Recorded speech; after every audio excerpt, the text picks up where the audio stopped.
I'm still surprised that she could sing under whatever liquid that she's in. Like Yeah. she just sounds so good, you know. It's a trap. God. Um, That's it. She's actually a Mon Calamari. That's why she can breathe underwater.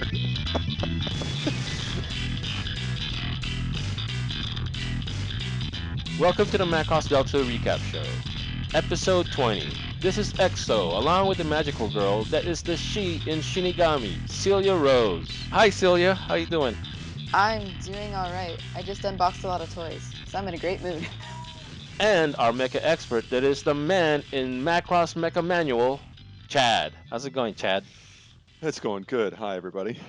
So, episode 20, Impulse Experiment. So, the episode starts off, and they're in that very famous elevator that we've seen like 500 times already on this series. They're talking about how they're going to start experimenting on Hayate and Freya and their extraordinary resonance together. In the next scene, we see Hayate spot Freya, and Freya just can't face him. She thinks that she's responsible for Hayate ending up in the medical ward. It was okay. I Yeah. mean, it's sort of like just a leaping off from last episode and doesn't really do much as far as set any sort of tone or anything for this episode. It's just sort of perfunctory, right? It's like a scene that has to happen in order for the plot to go forward, and it's okay. It's fine. Yeah, it wasn't that great.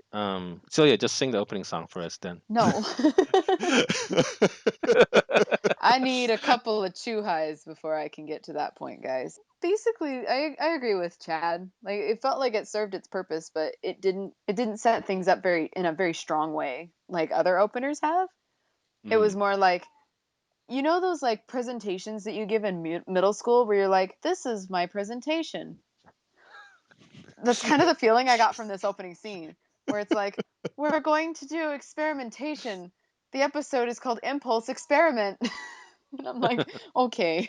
So it served its purpose. It got us through the opening sequence and into the rest of the episode. They're calling what happened to Hayate perception boost. And if it progresses more, it might become the VAR. And Hayate insists that it's not related. Ayard is like, well, now you have to prove it. So they put Hayate in this chamber and then Freya in this room with speakers. And Freya was unable to sing. You see the whole Delta team there, and they're all kind of like worried about what's going on. And afterwards, Hayate is thinking about how he was the cause of Freya's unwillingness to sing, and they're responsible for each other's shortcomings. There's also a scene with Arid where I mean, it didn't play it off like that, but I was watching it, and you know how I feel about Arid. It just seemed like he was just this unsympathetic jerk, but he's just like, well, I don't want the same thing to happen like last time, right, Kaname? You Oh remember what happened man. last time? And she's like, oh yeah, Messer. Yeah, Messer, right? He just totally exploded like a gremlin in a microwave. But no. I agree that he was being kind of callous. This is also the beginning of the notoriously bad character animation in this episode. The Yeah. couple of caps that I was able to take because I watched this in Vancouver Airport a few hours after it aired, and the way that they animated Kaname and Ard in this scene just looks so bad. Like line weight and anatomy just really suffered in this episode, and it's more apparent later on, but this scene, I was too distracted by how gross everybody looked to initially like respond to the dialogue that they were saying. Uh-huh. Yeah, it's just ugh. I do like though. I like the experiments that they are conducting though, because I think it's a nice character piece for Freya. I don't think it's great for everyone else. Like I don't know how much it contributes to everyone else because Hayate's still kind of Hayate, Mhm. but I do like the experiments for Freya and her reaction to them. How she's like she won't sing because she's afraid of that she is actually hurting Hayate. There's something weird about that whole scene where they said, all right, well, forget Freya, let's put on a recording. And we already know that recordings don't work as far as the VAR syndrome. Yeah, I mean I don't even know why they did that because everybody is like at this point is well aware that it's the live music and the biofold waves that have to emit in order for anybody to actually get anything out of the vaccination. So I'm not really sure why Mm. they did that. Maybe they just did that because maybe they thought that Freya hearing her own voice sing again would sort of maybe entice her to get into the groove and do what she's got to do in order for the experiment to run. But I understand why they're going through it. I also would definitely I don't want to come down as too much of of a negative sort of review of this episode or anything, because I don't really have a negative review of this episode. I think it's fine. But I Mhm. will say that, yeah, I agree with the animation critique for sure, especially line weights. I have no idea why they are using such thick line weights for some of the up close facial animation of some of the characters in this episode. It makes no sense.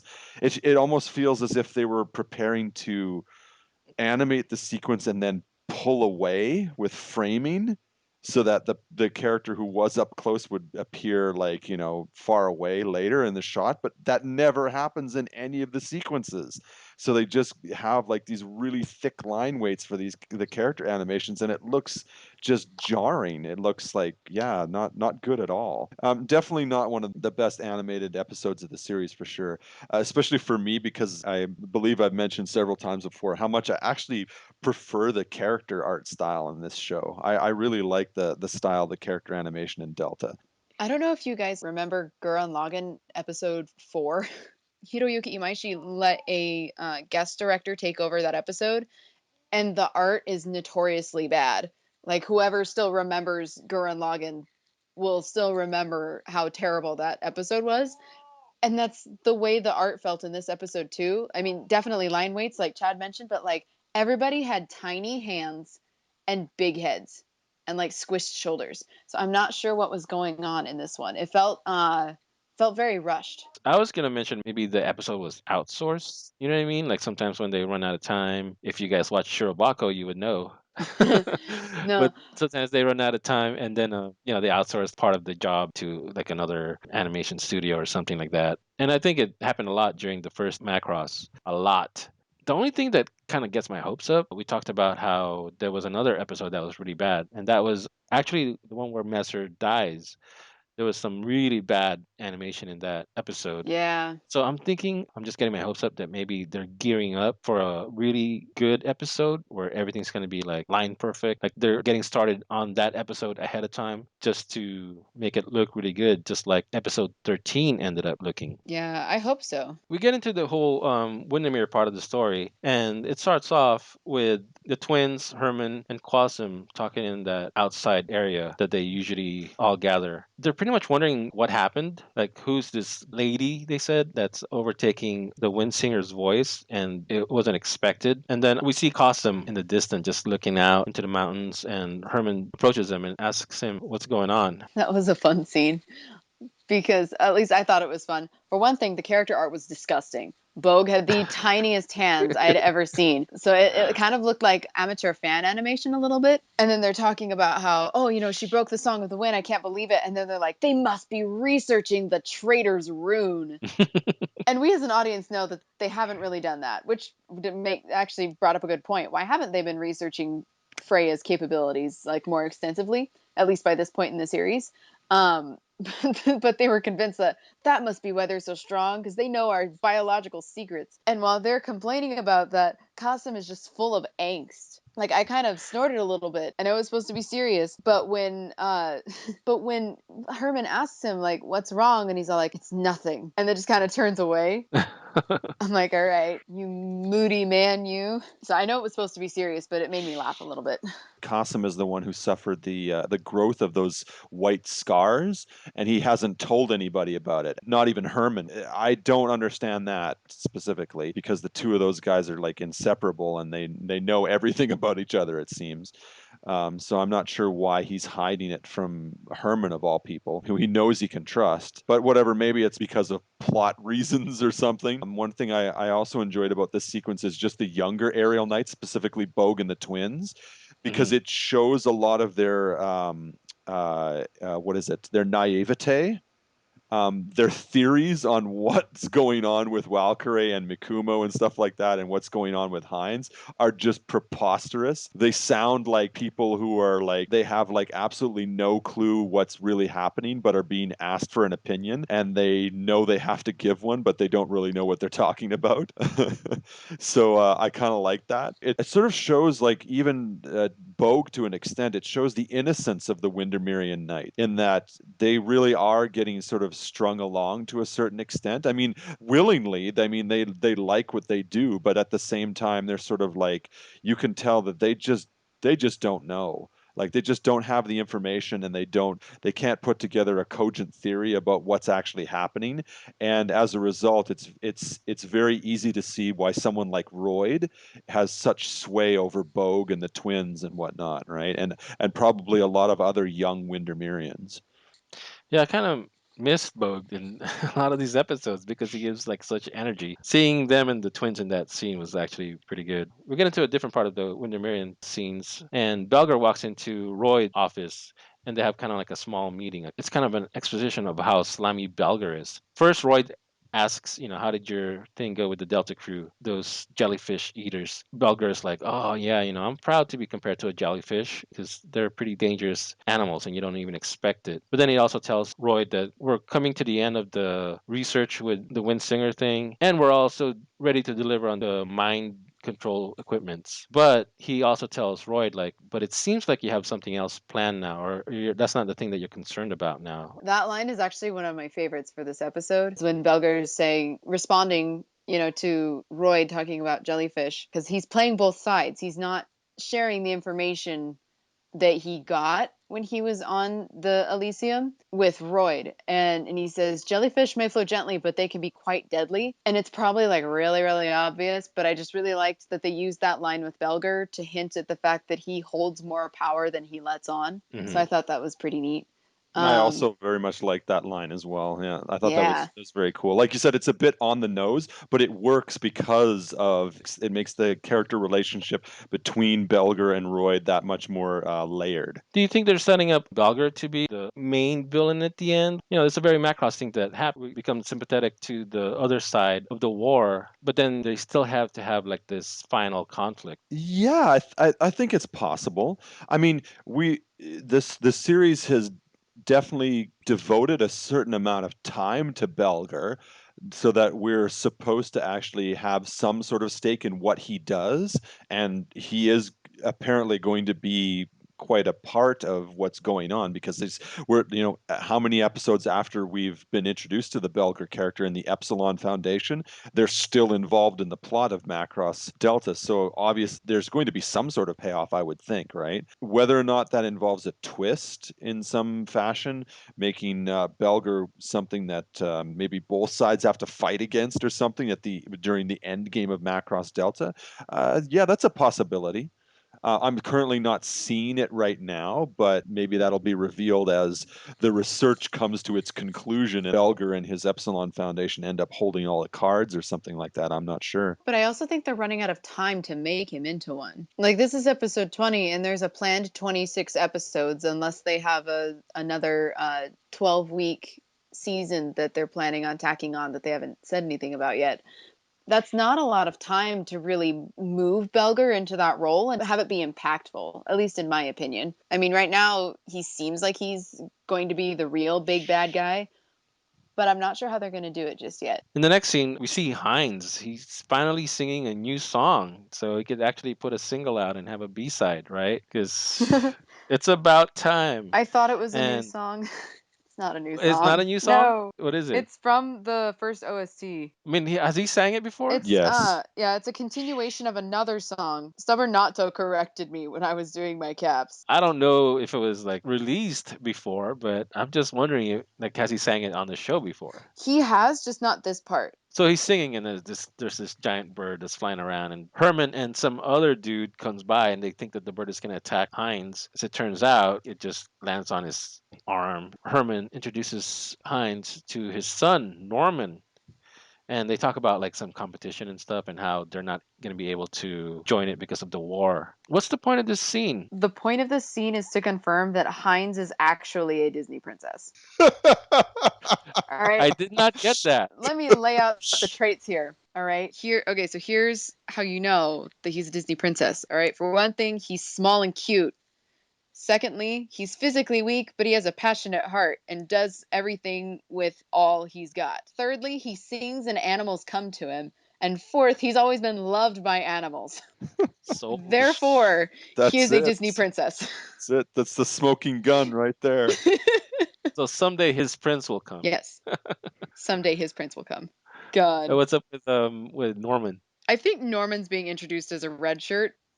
Yeah, he even has a red sash. So this is gonna sound really strange, but when they introduced him, I'm like, I really want that to be his son. And the thing that made me was like, I bet that's his son is his eyebrows. Like Eyebrow. it was just his eyebrows. I'm like, you've got the same Oh thick ass yeah. eyebrows that your dad has. I bet you're Herman's son. And what a name for a red shirt. I mean, Norman. It's Norman and Herman. Chad, what do you think of the Disney princess theory? Yeah, I suppose it's as good as any. I'm okay with him being a princess. It's fine if that's what he wants to be. I still can't help but feel like, oh God, just every time I see Heinz, I get kind of sad because I don't think I've ever seen any character more used and abused in a Macross series than Heinz. He's so clueless. He's so like has no idea what's going on or has like he literally is Tommen from Game of Thrones. Like the I know so many people have just like commented on that, and it's so true. I mean, he literally is like the boy king who just has no clue how to be any sort of leader or how to even engage in his own agency among other people. He just has no has no mind of his own almost in a certain way, or if he does, he just has no way to express it. And He's just continually being used again and again. In this episode, the same thing, right?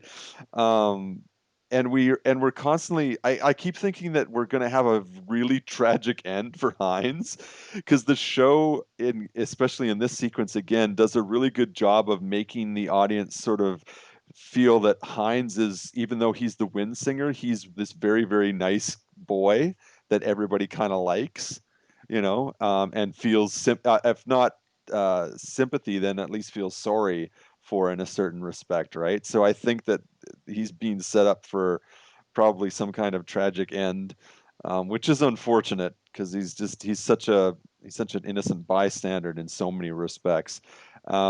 One of the things I did find interesting about this sequence is that I think it's one of several Macross Plus homages that are scattered throughout this episode. Heinz mentions specifically, at least in the subs anyway, if these subs are accurate in any way, he says that the bird is a sorrow bird flying through the air, which is from the sorrow birds are originally from Macross Plus on Eden. Both the big ones and the small ones were called sorrow birds. And I also agree that I think that Norman is being set up as a fall guy for sure. It's just being introduced so that, kind of like when that one Aerial Knight, the protege of Herman again, was introduced in that one episode where they had the battle in the asteroid field, and yeah, it just died, just so that we could put like a human face on a tragedy that occurs in the ranks of the Aerial Knights. And I think this is what's happening with Norman. I think he is being set up as just somebody to conveniently whack an episode or two down the road. Yeah. I mean, this is a guy that's being introduced like 7 episodes before the end. So Um, yeah, I can't wait to see him die. I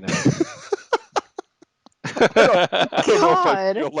I don't feel like that, but yeah, it is. I do. I want to see him die. I want to see what Herman's gonna do about it. I'm ready for the big steps Ready in for the the big story. fallout. Okay, all right. So Yeah, yeah, I yeah, think what would make him a perfect red shirt is if they were like, this is my son. And then, because Herman said he was expecting his second grandchild. This yeah. is my son. His wife is, or even if he's all like, yeah, my wife's having our second baby or something like that, he'd be a more impactful red shirt. Still a red shirt, but he'd have a little bit more of an emotional connection and his death would not be quite as meaningless. I like how we're talking about his death as if it's already a fact at this point. They just Guys, dead. introduced the character, and we've already got a complete arc set out for this guy. Oh God. Head cannons galore. Yes, head cannons galore. Just to be fair, I'd be really sad if Qasim dies. All right. Me too. I rather like I'm, him. I'm- yeah, I'm a little bit human. Come on.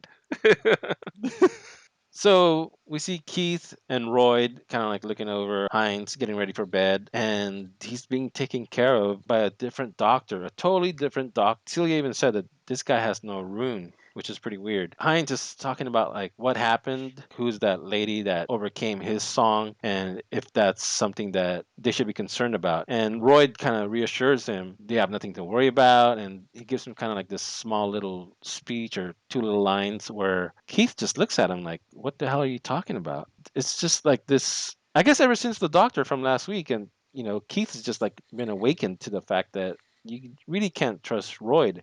Yeah, so they're walking back towards Roy's room, and he asks, "What happened to the other doctor?" And Royd's kind of like, he went home, but this one's just as good." Yeah, I think this scene again sort of reinforces the fact that like Keith and the older knights don't trust Royd, and like Keith is kind of really coming to like a solid conclusion, if he hasn't already, that he just cannot trust Royd at all. And this is just this thing with the doctor, I think, is just a plot device to sort of get Keith in action, because Keith has always had like sort of like a very I guess, critical eye turned towards Royd, even when they were on the same side. And I think that this whole plot with the doctor was just a means to get that going again, rather than make us feel like Keith's suspicion is just coming out of nowhere, which it's always been there, but it's been so many episodes since we've seen Keith being very critical and suspicious of Royd that it would feel almost like it was coming out of nowhere unless they had some impetus for it. So I think that's the reason for the whole doctor plot. It's nothing more than that. With this scene, it again, Royd is sort of like acting in that way that Royd always does. He's just like, especially when he comes to Heinz, he's manipulating Heinz in a certain way, and I think Keith sees through it a lot more now, which is good, because I think if Keith wants to survive, he's going to have to start using his head a bit more, because Royd is just really, calling all the shots here and doing whatnot. But yeah, again, like this is just speaking of the character animation, and I don't know if most people notice this or not, because this is such a small minor thing, but I did watching this sequence, because we had that one scene where it shows Roy. He's sort of like in the upper left-hand corner of the frame, and most of the frame is showing Keith, right? Keith's reaction and how he's looking at Royd when he's talking to Heinz. But there's this ridiculous mouth animation for Royd, where he's got this weird upper lip that almost looks comical while he's talking Yeah. to Heinz. He's got like, because like in animation, they often use an exaggerated upper lip with a strong angle to make someone look sort of goofy and silly. And here it's not so pronounced, but it's like, because it's such an extreme close up, it looks just goofy. He's got this funky upper lip just poking out there from his cheekbone. It's like, oh my god, like why did they animate it like this? This looks so silly, But yeah, it was pretty tragic. There's another one too. Stubborn Nato pointed out to me that they didn't color the doctor's runes in that So he scene. has So he runes, has but runes, He they just has didn't runes. color them. So like in the next when it cuts to him like to his profile as he's walking away, you see his runes. They're tucked behind his ear. But in his first appearance, they're not colored and they're not there. huh? So he looks like just a standard human dude with a really badly drawn hand because that Oh, was you're right. He does also have not his great. runes. Yeah, they are tucked behind his ears. Yeah. Yeah, Okay. but when he first appears, you can't see them. You can't see them. They're Yeah. not even like cut. There's not even like a little bit of an orange fade. Like even Herman has Yeah. that on his rune that's like cut short. Yeah, He doesn't yeah. even have that in his first appearance. Just casually having this human doctor on Windermere. Okay. Yeah, hopefully this is all, they're trying to save money and it's all gonna be worth it at the end with the animation. Oh, I hope so. Actually, there's one little mechanical thing that I've kind of noted. It sort of changes, I guess, depending on the perspective. The Draken, when they're in the hangars, I've noticed that on Windermere they keep the Drakens in Gerwalk mode when they're stored, which I thought is kind of interesting, because I don't think we've really seen that in any other situation before in a Macross anime. And this is something they've been doing for a lot of episodes now. This is nothing new.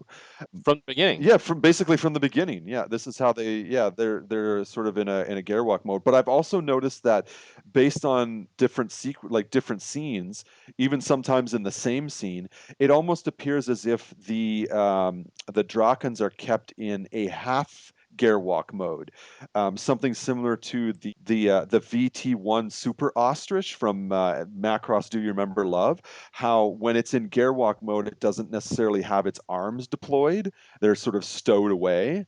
And you can see several of the Drakons in the hangar bays where they just have the legs deployed, and the rest of the mecha is basically all fighter.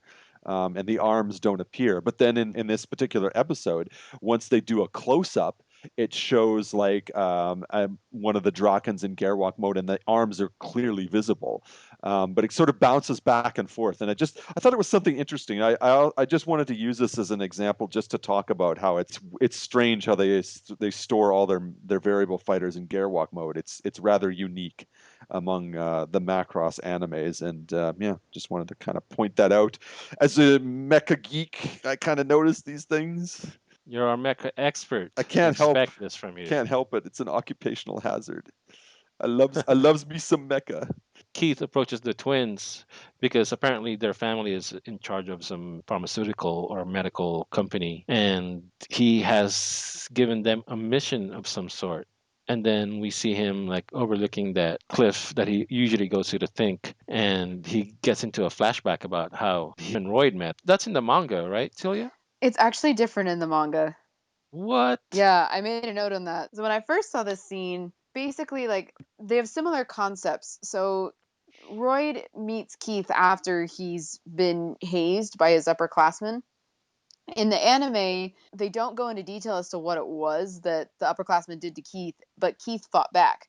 And so they buried him in the snow. It's kind of payback. And that's how they meet. But in the Aerial Knights manga, they meet because Keith enters the academy, and the upperclassmen think that he's privileged because he's part of the royal family, and he's allowed to enter the pilot program pretty quickly. So they corner him after classes and they beat him up, but he fights back. Like he pulls on their runes and stuff. Like he fights dirty. And after he gets the shit beat out of him, Royd stops the fight, and then that's how they meet in the manga. Well, and what I'd be interested to see is which was written first. Like if they had Mhm. plans for introducing how Keith and Royd met either before or after the production of the manga started. Because sometimes, like I've noticed some things that are just like tiny inconsistencies that aren't like that crucial to the plot. Like they basically convey the same message. Keith was being a shit in school, and that's how they met. I kind of like how the manga did it a little bit better, Mhm. mostly because like the anime doesn't give enough context as to like how Keith ended up in the snow. Just Royd saying, everyone gets hazed by the upperclassmen, but you're the only person I know who actually like fought back against it. And then Keith being like, "Well, that's because I'm stronger." It's very Keith. Like it's still very in character, but I like the way the manga did it a little bit better. He said something like, I don't like weak people that take advantage of their status. Yeah, which is exactly what Royd's doing right now. Exactly. And then he gives another line at the end of that flashback scene. Well, coming back from the flashback, he says something like where are you flying to or Oh, what, yeah, another wind reference. yeah. Royd, where are you flying to now? And then there's like this little evil music there, like something. I don't remember exactly how it went, but it was just like sinister. Other than to give, I guess, Keith some more context, maybe for his actions or whatnot. I'm not really sure. I guess maybe to set up some more emotional stakes or something like that for when there's an inevitable sort of confrontation or something like that for them later on. What do you guys think Keith sent the twins off to? Just to investigate. He wants to know what happened to that doctor, and I think it's pretty much. I think the most of the audience understands that that doctor has been killed. Yeah. Royd didn't want any chance of that doctor spilling any details about what's actually going on. So yeah, either Royd, like we don't necessarily know that it's Royd. It could also be Belger, but I'm pretty sure it's Royd. I wonder if, like, because I know I was really certain in our last episode that Gromia died in the explosion. Hmm. But Keith said specifically, like, when he approached Theo and Zhao, he's like, "Hey, your family is involved in medicine, right?" And they're like, yeah, we do lots of trade everywhere. We're like one of the most well-known families.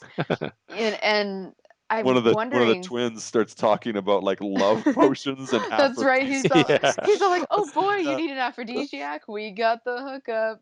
I thought that was actually That was pretty great. hilarious to see in an anime, them talking about stuff like that. But yeah, and then his brother like just gives him a slap and says, "That's not why he's asking." It Oh, was that's silly. actually kind of neat. It was kind of neat because in the manga, that's how they're introduced too. When they're young, is they're peddling like this tray full of souvenirs, and they're like, "Hey, big brother, check this out! Like, don't you know you want to get a gift for someone special?" So it was a nice way to link those two. But the fact that he asked them like about medicine specifically, like I think that he's definitely asking about the doctor because they have connections, in the medicinal field. But I wonder if he's going to ask them to investigate like a specific medicine or chemical. Yeah, that's what I'm thinking also. Like, what has Royd been using? Or, well, you'd think that he wasn't the one using it, but has he been ordering some special medicines for Heinz and And Gromia? that's what I wonder if maybe I was wrong about Gramia dying in the explosion. You think he Like if was alive? Well, not necessarily that, but like if Royd had been kind of building him up to that, and then the explosion was just kind of like, oh, I guess this happens now, or Hmm. maybe he didn't even die through the explosion at all. I don't know. It just seemed like he asked specifically about medicine. So now my brain is wildly speculating because we've only got six Yeah. episodes left to fill this hole. So Remember that exact scene moments before? Royd was standing behind Gromia, and you see like the little scars kind of like flake off his hands, yeah. and Royd kind of saw that, right? He kind of like looked, huh, poor guy. I don't know. I don't know what he was thinking, but he saw it. Yeah, we need that music that Keith heard. Dun-dun. Later on, we catch up with Macarena and Reina, who are still trying to hack the MedLab systems. Kaname finds them. It's kind of funny because she just kind of like walks in and starts talking to Machina, and Machina just casually answers, like, "Oh, she's been here the whole time." And then she realizes, like, "Oh, shoot, we've been caught." Towards the end, or Kaname knew what was going on, and I think she was already interested in joining them in this little mission that Freya and Machina had going for themselves. And we skip to a scene where they actually go into the mission and they sneak into the med lab to a certain point, and where Reina had to hack to get him past a door. Kaname gets in, but Machina doesn't. Her ID doesn't work. She gets caught. Kaname ends up like going on her own, and she gets away by putting up a hologram version of herself, and that little camera thing chases that. She goes and she finds Mikumo, and during this time she's singing Giraffe Blues. Mikumo starts joining in even though she's knocked out underwater. It's kind of weird. I've never seen anybody that could sing underwater before. Well, I don't think it's underwater. Just to clarify, I think it's probably the tank that she's in is probably some sort of breathable liquid, some sort of like oxygenated fluid, because Mikumo has no breathing gear on. It's either supposed to be maybe a very like thick gas, or like it's supposed to be an oxygenated liquid, so that she can actually breathe. Otherwise, she'd be drowning Yeah, because but Mikumo. she doesn't have gills or anything like that. But again, if the theory holds that Mikumo is actually not human, that she's an android, then I guess that would make sense. But I'm going under the assumption that she's still biologically human. But we have seen, I think Celia was going to say, Yeah, Mikumo hangs out underwater all the time though. Like she was just floating with the jellies, naked, with her hair conveniently covering the parts of her breasts that can't show up on television, without breathing gear. Although I've been referring to the Whoa, fluid has in the she been? tank. Sorry, are you saying she's been shown submerged underwater Yeah, before?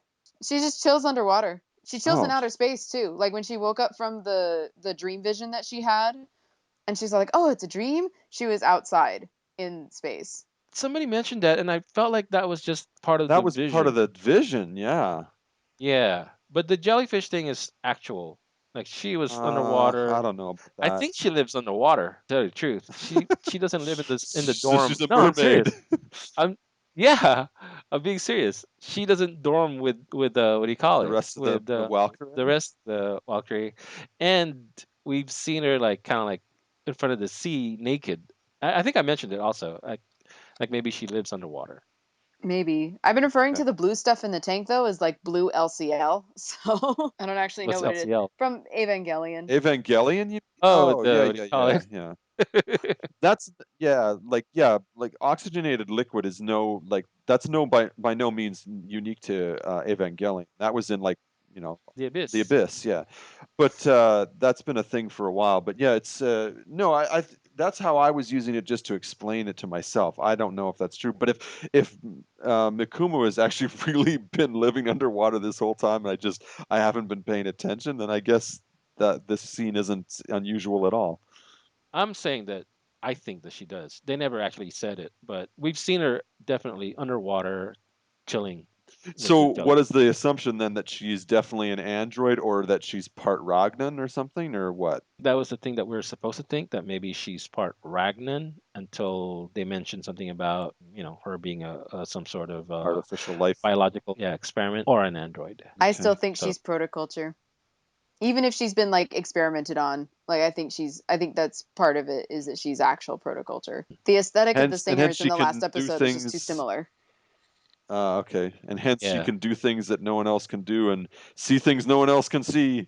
Well, there was another theory from one of our audience members, that she is an experiment and she's a piece of every, I wouldn't say living thing, but every maybe intelligent life within the Basinger cluster. Wow. Oh, wow, that's an interesting theory that might actually be true, because they did go out of their way in the exposition episode to talk about how the protoculture, what the protoculture is, and that the all the other intelligent races in the galaxy are like descendants of them, kind of thing, right? And Hmm. then they show, actually, like they visually show like drawn pictures of Zolans and Ragnans and like everybody, right? So yeah, that theory actually sounds kind of cool. I kind of like that. Going back to the beginning of the sequence, this is like the second half of, I guess, the hacking sequence with Machina and Reyna. And Yeah. I don't know if this was intentional or not, but I also got like another Macross Plus vibe from this particular sequence. Just because of the way that, like, this is a hacking sequence, and I know most, a lot of hacking sequences are done in dark rooms, but it felt very reminiscent of Jan Newman hacking Sharon Apple from Macross Plus. Same sort of like office, same kind of like, graphical displays and whatnot. Lots of blue color blues, and Reina is also seated with her back to the only door to the room, and the way that Kaname sort of comes into the room is like the same way that like Isamu breaks into Jan's room when he's hacking Sharon Apple, sort of thing. So it felt very reminiscent of the hacking sequence from Macross Plus. Oh, and another thing is, I got to admit, I really like the design of that medical ship. I think it's very cool.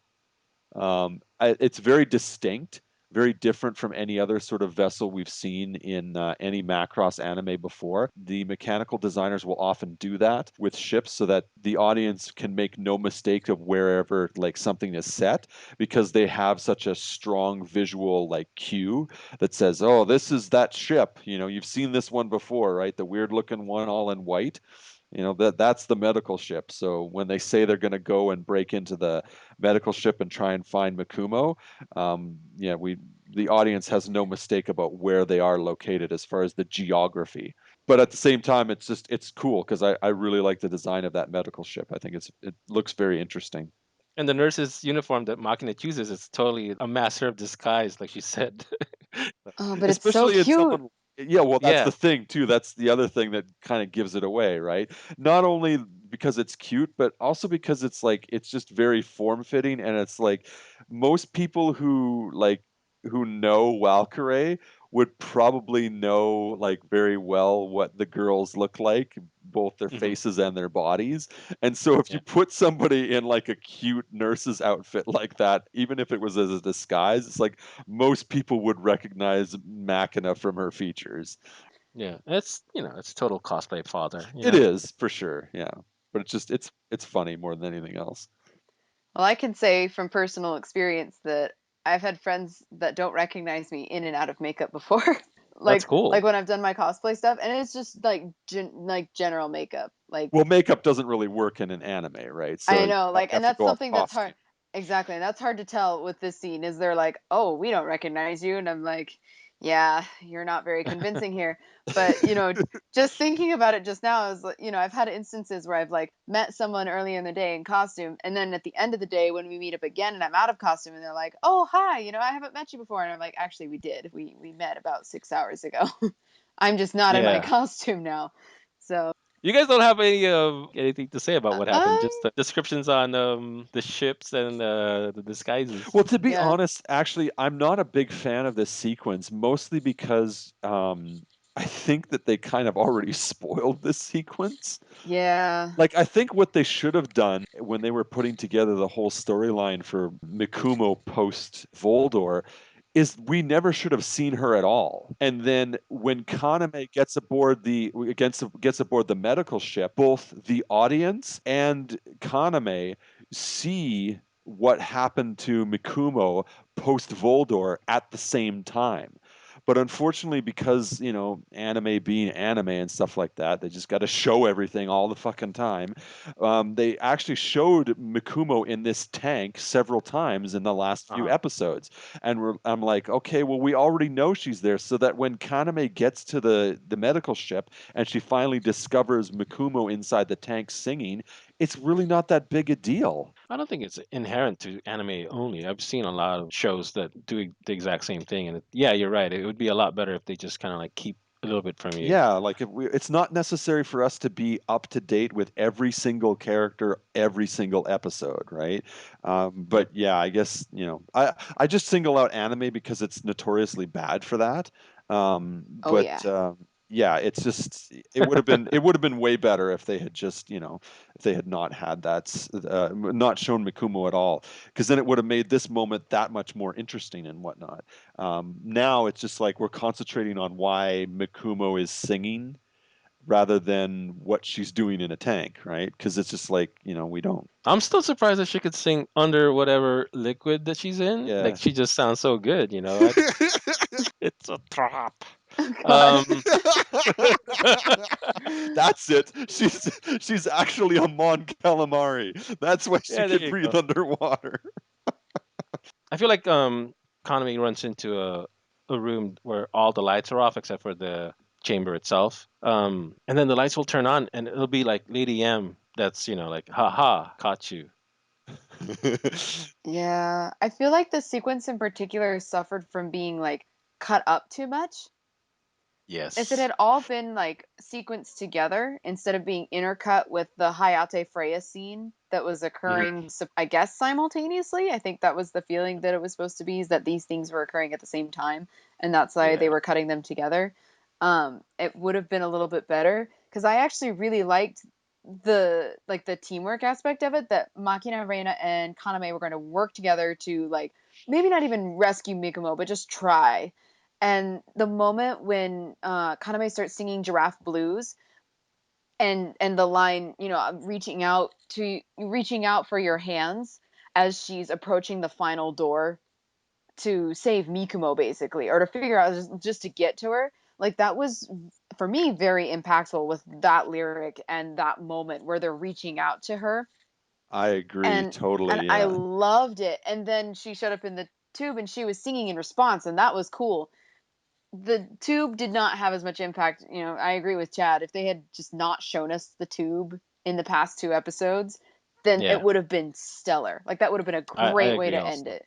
Um, but yeah, that worked so well in that little bit where Kaname's singing and like all the girls are working together, and it's a really like emotional, meaningful song, and Mikumo's responding. I liked that part a lot.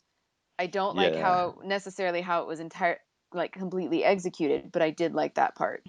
See, she kills Giraffe Blues. Oh man, she does have a solo version because we heard it in like episode 9 or 10. So Yeah. like it probably won't be on Valkyrie Trap. I haven't looked at the track list yet for Valkyrie Trap just because I've been kind of dreading pre-ordering it Hmm. since Do coming it. since coming back from Japan. But I wanna. I want to have hope that we'll get the Kaname solo version of Giraffe Blues at least by like the next single. Yeah, Maybe not the next album, but hopefully the next single. I agree. I mean, yeah, she totally owns that song. I- I mean, they all do, right? I mean, Freya's version is really good, and then Mikuma's version is also really Yeah. good. The It's a really good the song. more I listen to like Jonah sounds really good in a group, and I'm probably gonna have like the most unpopular opinion of Macross Delta here. Don't say it. I'm about to flip Uh, my cable over. but like Jonah sounds really good in a group, Mikumo's singer, and it's really easy to forget sometimes that she's 15.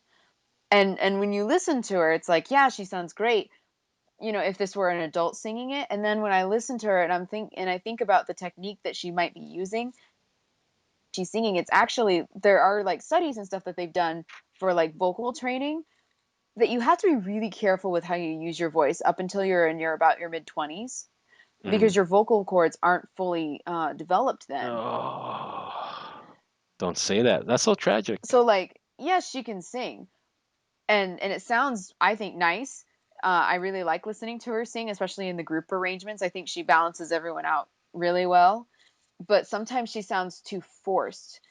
And then I worry about her because she's just a girl. Like she's a, okay, she's not a little girl because she's 15, but she's just a girl, and she's pushing what sounds, at least it sounds like to me, pushing her voice like in this way that could be like permanently damaging if she and her management team aren't careful. And it's not uncommon for singers who haven't been especially active to develop vocal polyps, which, you know, can also lead to permanent damage if they're not dealt with accordingly. So when I hear her solo version, I'm like, this sounds really nice. But then I remember how young she is and all of the factors that can play into her not risking her career as a singer, but things that could affect her later. It makes me kind Hmm. of sad, you know, especially because she's so young and everyone gives her a hard time, like, oh, she doesn't smile. And I'm like, well, if you were a young teenager up on stage in front of 5,000 people, if I were 15, 15-year-old me could never do that. Juna or Jana, as Celia says, is only 15. I'm crossing her off the list right here, right now. That's why Uh, when everyone like complains online, oh, Jenna never smiles. And I'm like, dude, she's 15. She's probably scared and nervous. I'd be scared and nervous. I like that she doesn't smile. And I like that everybody cries about her not smiling. She's 16, by the way. She just had a Okay, birthday. fine. She's 16 now. But yeah, when she did all this, she was 15. Yeah, exactly. So, you know, and Minori Suzuki is like what, 19 or 20 now? I think she was 18 when she was chosen. Yeah, yeah. So she's not that much older, but her voice doesn't sound as forced. Minori Suzuki has a very natural, clear way of singing, whereas Juna sounds like she's belting it out all the time. And that's not good frequently over time. I really liked when Kaname told Reina and Makina they're gonna lock you up again. And then Makina's like, well, the good girl way just wasn't gonna work. And I'm like, what have you been locked up for? I'm actually kind of curious. No, I Yeah, was that's right. curious about this too. Like, what were they talking about? I don't think it's because it's not an event that's happened in the series, right? Unless all three No. Yeah. of us have conveniently forgotten. Um, Th- There's a new manga coming out, so maybe that'll be explained. But if they don't explain it, I love the line. yeah. Well, Makes maybe you it was just just. Maybe it was just like because she did say the whole good girl thing wasn't going to work. So maybe it was, and it like just a quick writer's shorthand way of uh establishing that Machina is a bit of a yeah, bad girl. yeah. Oh, that's Um, perfect. She's cute. Her color aesthetic is pink, Wow. and we know she's a where bad girl. Like, we know where wow. Alex sits on this one. Bring on the bad girls, Alex says. Hell yeah. Out here, the good girls die. So finally, we get to the scene with Hayate and Freya, and they're arguing about who should, well, not who should step down, but they themselves want to step down so the other one can follow their dreams. Hayate's saying that he'll stop flying so that Freya can keep singing, and then Freya's saying that she'll stop singing so Hayate can keep flying. It's a very, Is that right? very mature and intelligent argument. Like, no, I will. No, I will. You don't know how it sounds in Japanese, okay? That could be Uh, like a common thing. It It's all about maybe. I rolled context. my eyes so hard though when they were Yeah. fighting. They're like, Thanks, I thanks, will, I Celia. will, and I'm like, I actually kind of like that because, as ridiculous as it was, it kind of like helps to serves to remind the audience that these are just kids. I mean, they are like really immature, saying, no, I will, no, I will, no, I will, kind of thing. And it's just like, yeah, they really are still their age. They're still just learning to be adults. They're still really young and they're dealing with a lot of stuff that, most people their age won't have to deal with, and maybe even shouldn't be dealing with. But I kind of like that aspect of it. And it provided an opportunity for our friend Mirage to come in and do what Mirage does best, which is, take charge and lead and also give them a good dressing down for a pair of spoiled brats. When Mirage comes in, she sort of like criticizes them, and then Hayate tries to shoot her down, and she's like, "You're next, buddy," and just lets them have it, which is good because this is exactly what both of number one, it's exactly what both of these characters needed. Number two, this is like Mirage at like one of her strong points in the series. This is what she does well, right? And I like it when we see more of the Mirage that's like confident and take charge because that's who she is, And I think the love triangle has a tendency to sort of undercut her own abilities and her own confidence. And it's good to see Mirage in this sort of light where she's doing what she's supposed to be doing and what she's good at. And yeah, so I was a big fan of this sequence actually. I kind of liked it. yeah, that kind of caught me off guard when I first watched it because I mean, my translation skills aren't great, but like when I was watching it without the subs on it, and she was talking about, because we're companions, nakama, we're companions, and then like suddenly, Daisuke, and I'm like, whoa, whoa, wait, am I hearing this correctly? And the camera pans to Hayate, but it doesn't actually specify in the dialogue who she's talking to. So I'm like, please, I want it to be for Hayate, but they didn't make it specific enough. I also thought it was interesting that Mirage used really harsh language in this scene, and Yeah, it's she some did. yeah, and it's something that I actually just learned recently from my trip to Japan because I was talking with Yanni about it. So when you tell someone to be quiet, like there's like a few ways that you can say it, but like one of the rougher ways is like urusei, which is like shut up. But then like damare, which is what she used, I think it was damare nasai, basically means like shut the fuck up. Like it's super rude and it's super like in your face and aggressive. And she used that when she was talking to Hayate. When in the last episode, Carissa talked about, she said that she was using what's called ten ego, which is very polite, like desmas form. So being like, watashi mamo, desu.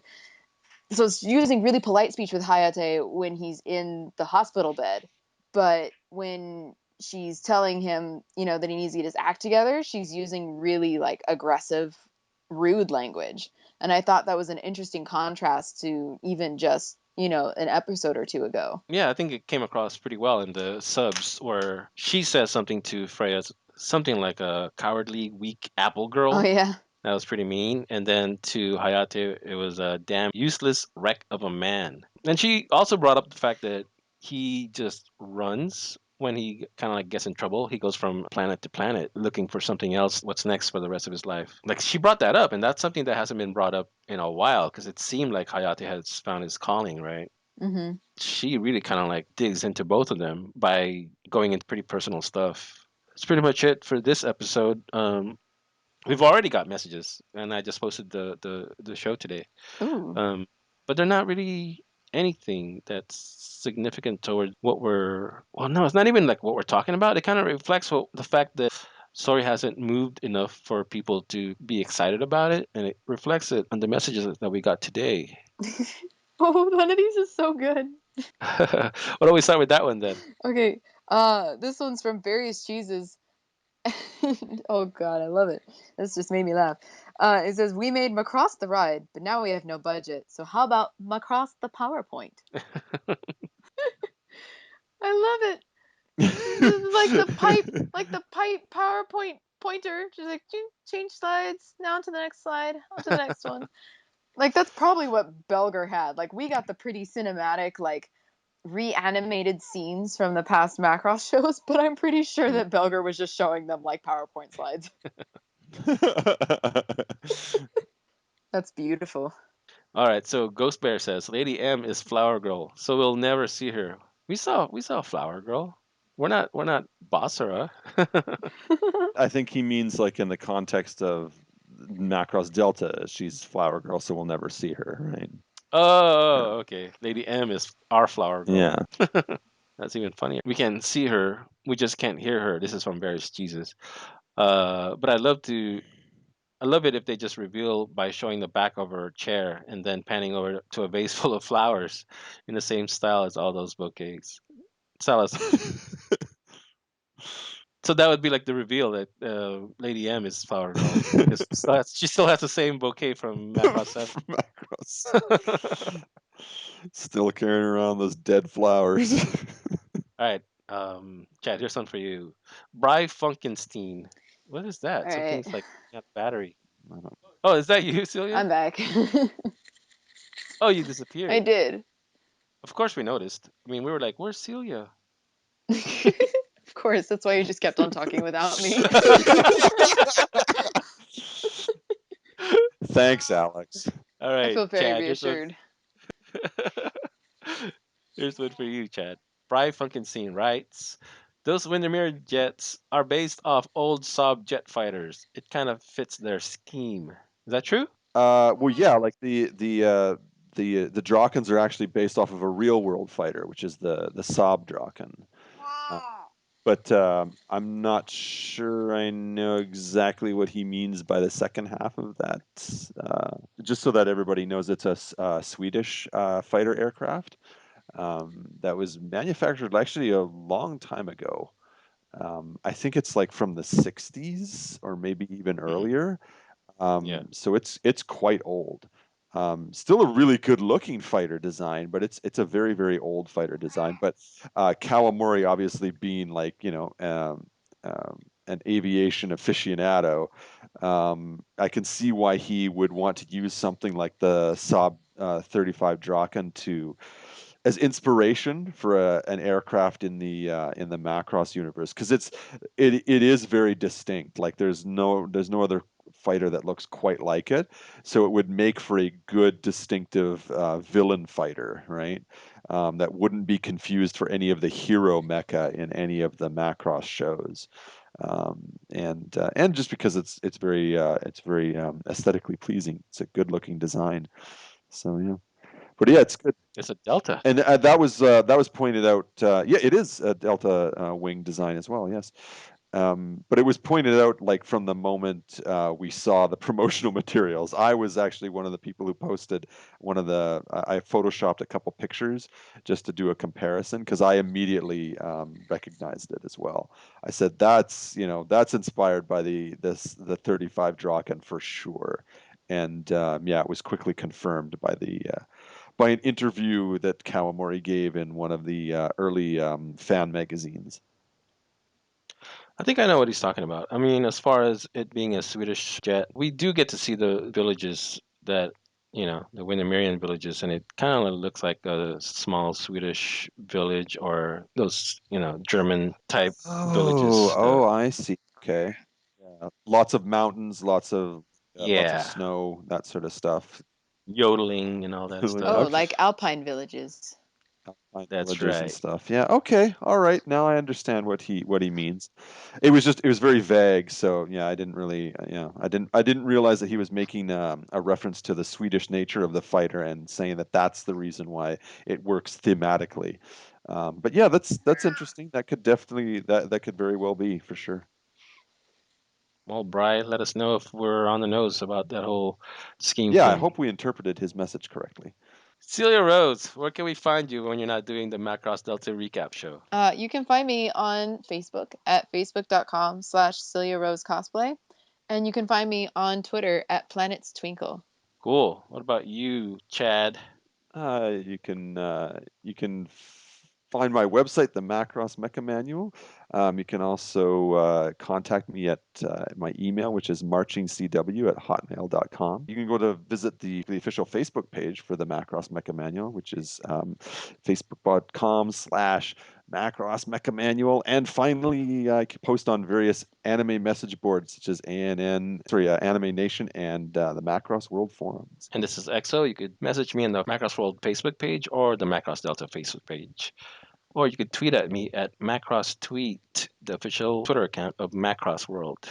And we'll see you next week for episode 21, Secret Desire.